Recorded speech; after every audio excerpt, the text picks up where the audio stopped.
All right, guys, it's time for the big election race that everybody is looking for, Executive President. We'll start with Taylor Martin, who's a rising junior. He's the current sophomore president. He is from Atlanta, Georgia, and he joins me now. Hey, Taylor. How are you doing? Good. You're sophomore class president now. You're Yes, running I am. for executive president. Yes, I am. So just give me your stump speech, 30 seconds. All right. Well, through my year in SGA, I really, I really learned a lot about the organization. I learned how things are run. I learned what to do and what not to do. And I've met a lot of people that can help me if I were to step into this position. Okay, so let's talk about your experience. You've only been in SGA sophomore year, is that correct? Yes. Freshman year you were not, but you were the president. Yes, sir. You were the head of the Student Issues Committee, is that correct? And what exactly did you do there? What kind of stuff did you get accomplished there? Well, with the Student Issues Committee, I was assigned the Student Issues Committee in the middle of the semester. Okay. And so basically we had to throw something together as quickly as you can, and what we did was we listed out all the potential problems and concerns that students had within the community. And from that, we crossed out the ones that were actually that weren't feasible, and the ones that were feasible, we began to make, we began to try to start the process of fixing all of these concerns.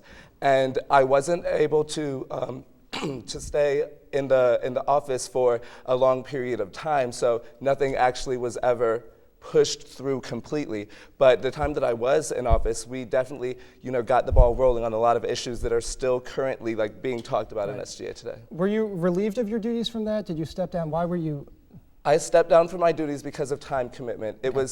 I had never asked for this position. It was assigned to me in the middle of the semester, and it was very unexpected. Yeah. I hadn't prioritized my time to fit this in because, this was brand new to me. I didn't know what to expect or what to happen. And so after maybe a month, I had to let everyone know I'm stepping down.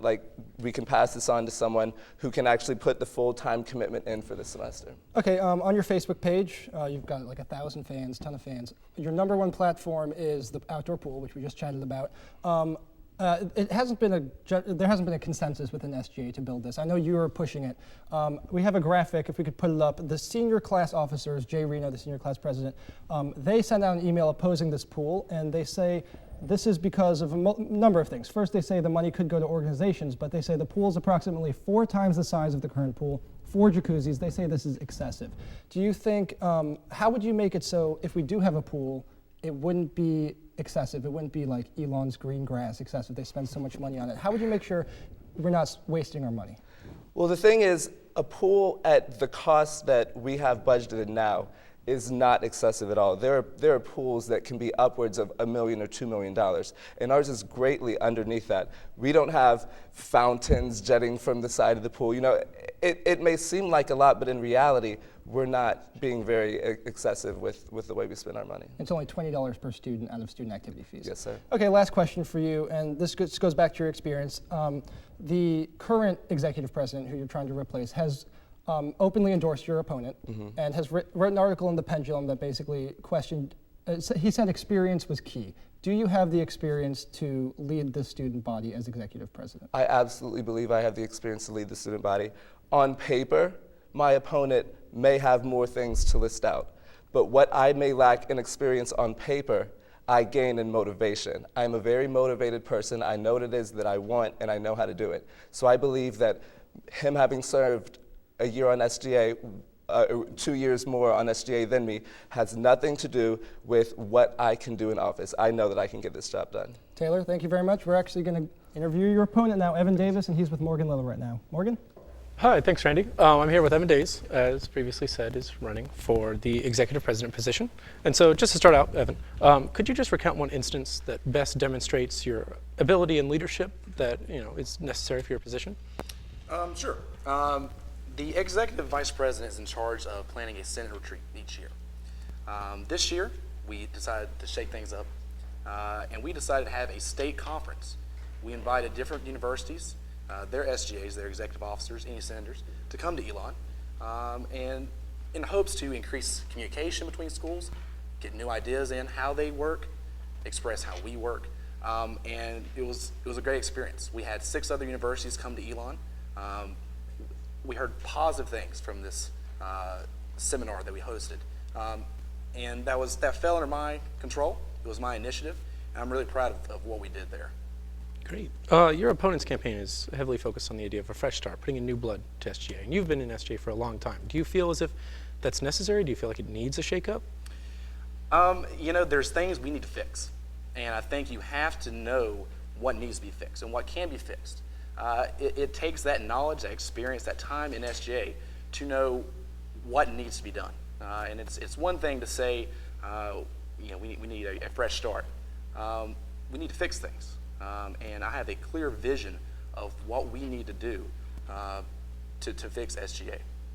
And you've said that on your campaign platform, accountability is very important.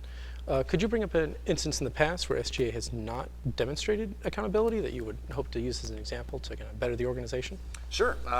We have to be accountable to students. And the lack of enthusiasm in the elections, not having contested elections, SGA not knowing, the students not knowing what SGA is doing.